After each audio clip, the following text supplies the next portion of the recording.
Le 11 mai 2025, à l'aube, la ville de Djibo se réveille sous un vacarme de feu et de poussière. Des détonations retentissent depuis la périphérie, suivies de cris, de rafales et d'explosions. Les habitants se terrent. Les soldats, eux, comprennent rapidement que ce n'est pas une attaque ordinaire. Cette fois, les terroristes ne viennent pas pour voler des vivres ou poser des mines. Ils sont nombreux, organisés, équipés. Ils veulent frapper fort et frapper vite. Ce que peu savent au moment des premiers tirs, c'est que le capitaine Ibrahim Traoré lui-même se trouve à proximité.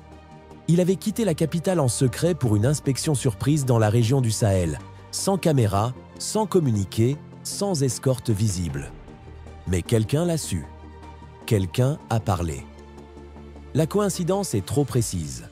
L'attaque commence à moins de 10 km de la zone où son convoi est attendu. Des drones amateurs repèrent le mouvement militaire.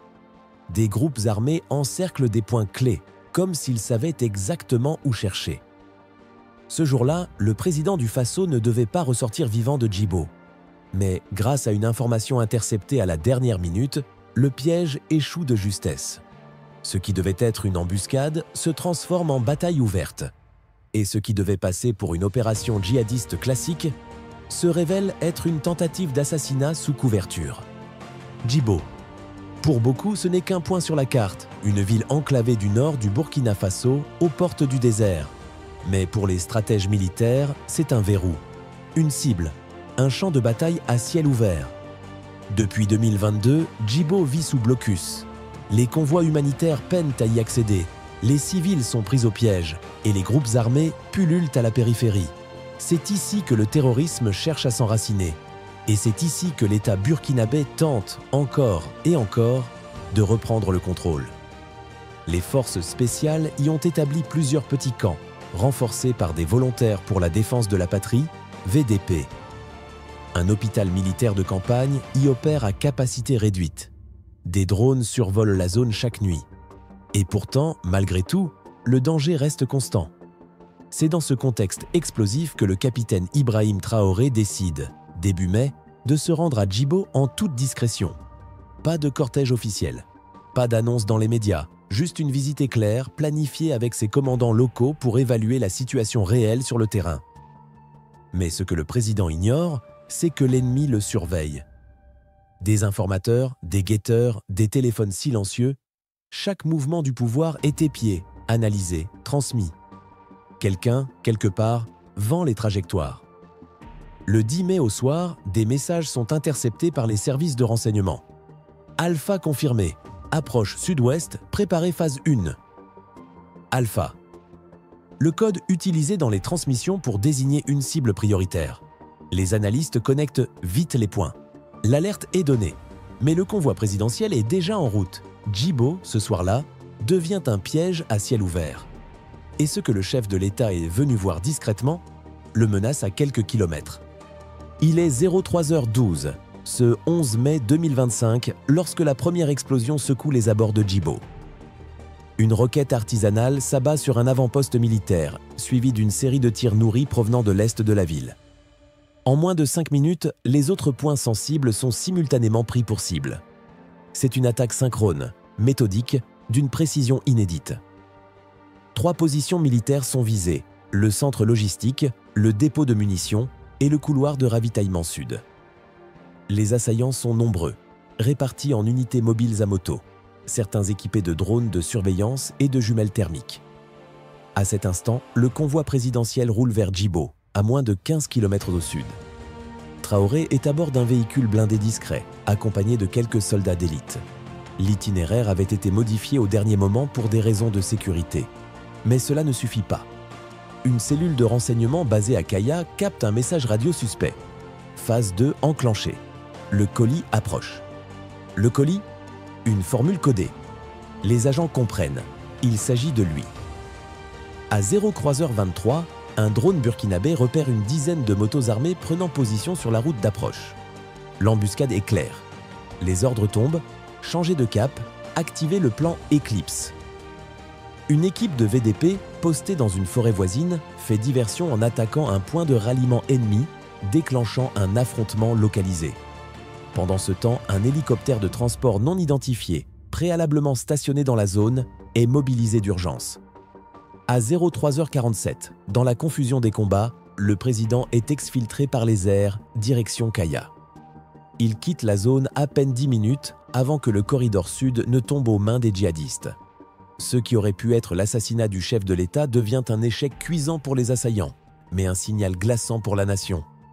Ils savaient où frapper et quand. Lorsque l'ordre d'exfiltration est confirmé à 03h28, chaque seconde devient une question de vie ou de mort.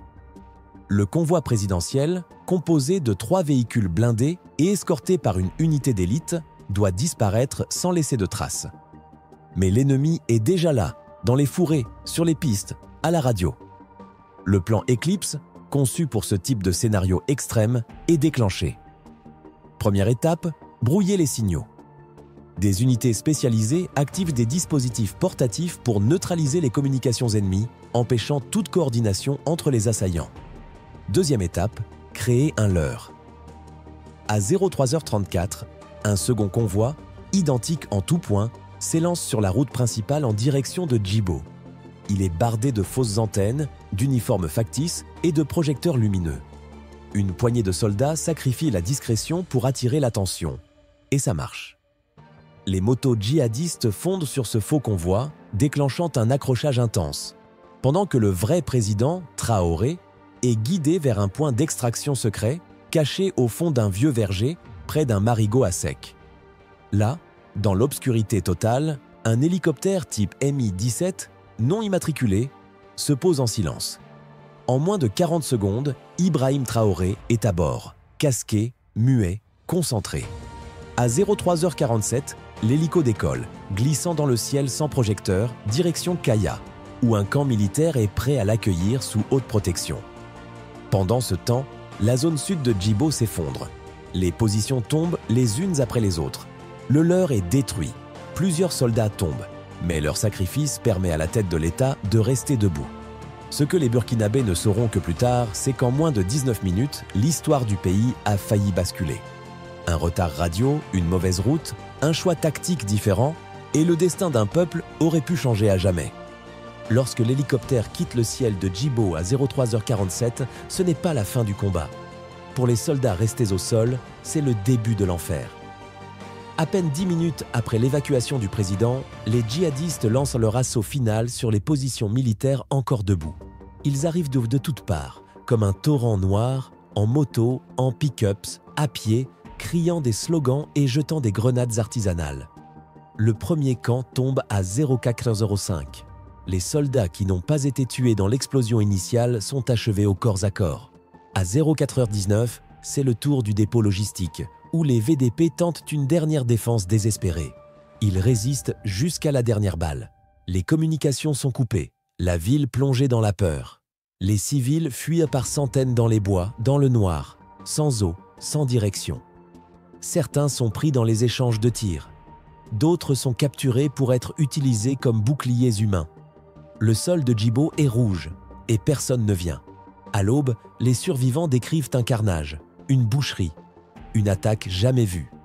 Plus de 100 morts en quelques heures, soldats, VDP, civils, des bâtiments militaires réduits en cendres, des antennes de communication arrachées, des cadavres alignés dans les cours d'école. Mais le plus dur n'est pas le silence des armes, c'est le silence des visages. Ceux qui ont vu leurs frères tomber pour défendre un homme qu'ils ne verront jamais. Ceux qui ont compris qu'ils étaient la ligne de front et la cible. Pour les Burkinabés, Djibo devient un symbole. Le symbole d'un pays qui saigne mais ne plie pas. Et pour Ibrahim Traoré, c'est une dette qu'il ne pourra jamais oublier. Ils sont morts pour moi, je vivrai pour eux. Cette phrase, chuchotée à l'arrivée à Kaya, n'est pas une promesse, c'est un serment. Dans les heures qui suivent à l'attaque, les premières analyses du service de renseignement burkinabé ne laissent plus place au doute. Ce n'était pas une attaque classique. C'était une opération ciblée, calculée, coordonnée. Les djihadistes n'ont pas seulement visé des infrastructures militaires ou des stocks logistiques. Ils ont encerclé une trajectoire, poursuivi une signature. Et cette signature, c'était celle d'un homme, Ibrahim Traoré. Plusieurs éléments remontent très vite. Des interceptions radio parlant d'un Alpha a intercepté au sud de Djibo. Un téléphone saisi sur un assaillant contenant une photo floue d'un véhicule blindé présidentiel. Et surtout, une carte griffonnée retrouvée sur un cadavre, avec un cercle rouge dessiné à la main, pile sur la route empruntée par le convoi de Traoré. Les spécialistes du renseignement comprennent. Le plan n'était pas de semer le chaos. Le plan était d'abattre la tête, de frapper un coup si dur, si spectaculaire, qu'il plongerait le pays dans le désarroi total. Une neutralisation sans revendication, déguisée en attaque terroriste parmi d'autres. Mais il y a plus inquiétante encore, l'efficacité. Comment ont-ils su que Traoré allait à Djibo ce jour-là? Comment ont-ils anticipé l'itinéraire? Pourquoi ce silence international quand les preuves se multiplient? Quelqu'un, quelque part, a trahi. Quelqu'un, quelque part, a informé. Ce chapitre marque une bascule. On ne parle plus de guerre contre le terrorisme. On parle d'une tentative d'assassinat d'État, d'un crime planifié. Et le président, sauvé de justesse, n'est plus seulement une figure politique.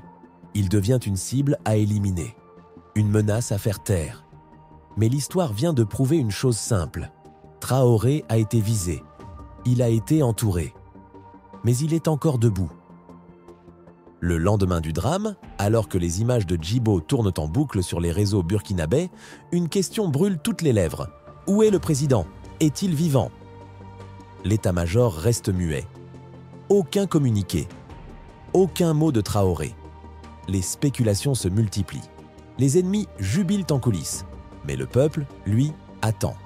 Calme, inquiet, serein. Puis, à 18h47, les téléphones vibrent en silence. Une image, une seule, publiée sur les comptes officiels de la présidence. Ibrahim Traoré, debout, à Kaya. Il est là. Casque en main, treillis froissé, poussière sur les bottes. Derrière lui, des soldats, des VDP, des femmes âgées en foulard coloré. Il ne parle pas. Il ne sourit pas. Il regarde simplement la caméra. Droit, froid, vivant. Sous la photo, une phrase brève. Le phaso ne tombera pas. Aucune conférence, aucun effet d'annonce, pas de colère, juste une présence, une posture, un retour. En quelques heures, l'image fait le tour du pays, puis du continent. Les rues de Ouagadougou vibrent de klaxons, de chants, de larmes contenues. Des jeunes brandissent la photo comme un drapeau. Des femmes dansent dans les cours. Des anciens pleurent en silence. Il est vivant. Et il est revenu. Pour le peuple, c'est plus qu'un chef qui survit. C'est un symbole qui refuse de tomber. Les ennemis espéraient l'achever dans le silence, mais son silence à lui devient une déclaration de guerre. Et pour ceux qui doutaient encore, ce regard fixe dans la poussière de Kaya est une réponse. Vous avez tiré, mais vous avez raté. Maintenant, c'est à mon tour. Le 12 mai, à l'aube, pendant que Djibo panse ses plaies, un autre type d'opération s'active en silence. À Ouagadougou, Bamako et Niamey, les lignes rouges ont été franchies. L'attaque de Djibo n'a pas seulement visé un poste militaire. Elle a failli ôter la vie à l'un des 3 chefs d'État de l'Alliance des États du Sahel, AES. Et dans la doctrine AES, toucher à un, c'est déclarer la guerre aux 3. Une visioconférence confidentielle est convoquée dans l'urgence. Autour de la table virtuelle, Ibrahim Traoré, Assimi Goïta et Abdourahmane Tiani. Le ton est grave, les visages fermés, mais les décisions sont immédiates. Premier acte, mobilisation conjointe. Des unités mixtes sont redéployées sur les zones frontalières. Des drones de surveillance communs sont mis en alerte, couvrant les corridors nord du Burkina et du Mali. L'espace aérien stratégique est verrouillé. Deuxième acte, activation du plan Sahara étanche. C'est une opération préconçue, jamais encore utilisée. Son but, empêcher toute fuite, toute reformation, tout repli tactique des groupes djihadistes dans la zone grise sahélienne. Des checkpoints conjoints sont montés. Les services de renseignement partagent, en temps réel, les flux suspects. Troisième acte, le silence des chefs, la parole à la posture. Aucun des 3 présidents ne s'adresse à la presse. Aucun ne menace. Mais les mouvements militaires parlent pour eux. À Niamey, un bataillon est vu en partance vers la zone est. À Bamako, les forces spéciales quittent la caserne en silence. Et à Ouagadougou, des unités de la brigade anti-infiltration sont déployées, vers une direction inconnue. Le message est clair, sans un mot, vous avez visé un chef, vous avez réveillé une alliance. Et pour la première fois depuis la fondation de l'AES, le bloc souverainiste ne réagit pas à l'attaque. Il prend l'initiative. Alors que l'émotion populaire bat son plein et que les actions militaires s'intensifient, les services de renseignement burkinabés remontent une piste bien plus inquiétante que celle des simples katibas djihadistes. Une question empoisonnée s'invite dans les coulisses du pouvoir. Et s'il n'avait pas agi seul ? Les premiers relevés téléphoniques et les messages interceptés indiquent que les assaillants de Djibo disposaient d'informations beaucoup trop précises. Horaire du convoi, point de repli, identifiant radiotemporaire, autant de données qui ne circulent que dans les milieux sécurisés. Plus troublant encore, un appareil de communication satellitaire retrouvé sur un assaillant contenait des échanges avec une source établie au nord du Ghana. Une base logistique officieuse, déguisée en centre de formation communautaire, y aurait servi de relais pour transmettre du renseignement tactique. Des fonds auraient également transité depuis une ONG basée à Abidjan, officiellement humanitaire, mais liée à un réseau d'anciens officiers. Dans une note confidentielle adressée au Haut Conseil de défense burkinabé, les analystes évoquent la probabilité élevée d'une complicité régionale, passive ou active, dans la tentative d'élimination du président. Le rapport mentionne des zones de tolérance opérationnelle dans des pays voisins, des intermédiaires civils couverts par des visas diplomatiques, une volonté de laisser faire tant que l'objectif restait plausiblement niable. Mais cette fois, les preuves remontent. Et à Ouagadougou, le ton change. Ibrahim Traoré convoque un conseil restreint, pas pour accuser, mais pour avertir. Ceux qui ferment les yeux sur ce qu'ils savent deviennent complices de ce qui se prépare. Dans le Sahel, l'heure n'est plus aux illusions. Un front intérieur s'est dessiné, et il a des ramifications externes. Le Burkina le sait, l'AES le sait, et bientôt, le monde entier le saura. Lorsque les premiers rapports de l'attaque de Djibo sont diffusés, la communauté internationale répond par le silence. Pas un mot sur la tentative d'assassinat, pas un mot sur Ibrahim Traoré, juste des expressions vagues, creuses, presque gênées. À New York, un porte-parole de l'ONU déplore les violences et appelle à la retenue. À Bruxelles, l'Union européenne publie un communiqué parlant de troubles sécuritaires dans le nord du Burkina Faso. À Paris, c'est le blackout total. Aucun commentaire. Aucun journaliste ne pose la question du président visé. Et pourtant, les preuves sont là. Les photos des assaillants, les transmissions radio, les plans retrouvés. Tout indique que la cible principale n'était pas une base, mais un homme. Pendant ce temps, à Moscou, le ton est différent. Le Kremlin, par la voix de son ministre des Affaires étrangères, déclare « Toute tentative d'élimination d'un dirigeant africain souverain constitue une ligne rouge ». La Russie exprime son plein soutien au Burkina Faso. La Chine, plus mesurée, évoque une grave escalade et assure vouloir travailler à la stabilisation régionale. Mais ce sont les silences qui parlent le plus. La CEDEAO, pourtant prompte à condamner les transitions militaires, reste muette. L'Union africaine, paralysée par ses divisions internes, évite le sujet. À Ouagadougou, dans les rues, le peuple voit clair. Des pancartes apparaissent. Pas de condamnation, approbation silencieuse. S'ils avaient visé Macron, le monde aurait hurlé. Le silence est complice. Dans les cercles de pouvoir burkinabais, ce décalage provoque une décision. Puisqu'ils ne parleront pas, nous allons parler et montrer. Une série de révélations est planifiée. Une riposte narrative, populaire, stratégique. Le Burkina ne cherche plus l'appui de l'Occident. Il s'adresse désormais au reste du monde. Ce qui s'est passé à Djibo ce 11 mai 2025 n'est plus seulement un acte terroriste. C'est le point de bascule. Le moment où les masques tombent, où les ennemis ne se cachent plus derrière des slogans religieux ou des pick-up poussiéreux. Car ce que révèle l'attaque, c'est une guerre de l'ombre. Une guerre où les balles ne viennent pas seulement des katibas, mais aussi de réseaux invisibles, de complices dans les chancelleries, de financements détournés, de silences bien payés. Le Burkina, en quelques heures, a compris qu'il ne s'agissait plus de défendre des postes, mais de défendre son existence, son modèle, son espoir. Ibrahim Traoré, de son côté, ne joue plus. Il sait désormais que son nom est écrit sur des listes, que son image dérange, que sa voix trouble un certain ordre établi. Mais il n'est plus seul, car depuis Djibo, c'est tout un peuple qui s'est levé, Et avec lui, 2 nations prêtes à tenir la ligne, le Mali et le Niger. L'AES ne réagit plus dans la peur. Elle construit, elle sécurise, elle expose. Et surtout, elle nomme les choses par leur nom. Oui, il y a des complicités africaines dans cette tentative. Oui, des puissances étrangères ferment les yeux. Oui, une partie de la communauté internationale préférerait un Burkina docile plutôt qu'un Faso debout. Mais désormais, le silence n'est plus une arme, c'est une preuve.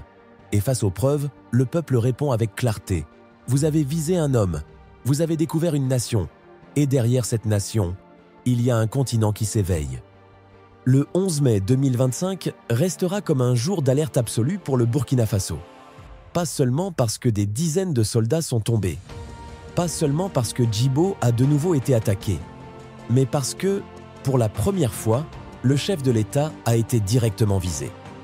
Ce n'était pas une embuscade, ce n'était pas un hasard, c'était une exécution programmée, un effacement ciblé, une décapitation politique maquillée en opération terroriste.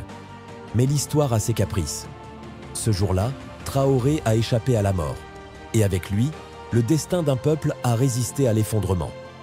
Ce jour-là, le monde entier aurait pu se réveiller avec un Burkina sans président, sans repère, sans voix. Mais à la place, il s'est réveillé avec un chef debout, un peuple éveillé, une alliance en alerte. Et depuis ce 11 mai, plus rien ne sera comme avant. L'AES a prouvé qu'elle n'était pas une alliance de discours, mais un bloc d'action. Le silence des puissances a prouvé que le combat pour la souveraineté se mène seul. Et la réponse populaire a prouvé que la vraie sécurité ne vient pas des casques bleus, mais des cœurs noirs, rouges et verts d'un continent qui dit enfin non. Djibo est devenu une cicatrice, une mémoire, un avertissement, mais aussi un nouveau départ.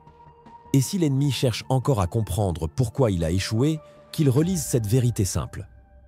Quand vous visez un homme, et que c'est tout un peuple qui se lève, alors ce n'est plus une cible que vous avez. C'est une révolution qui commence.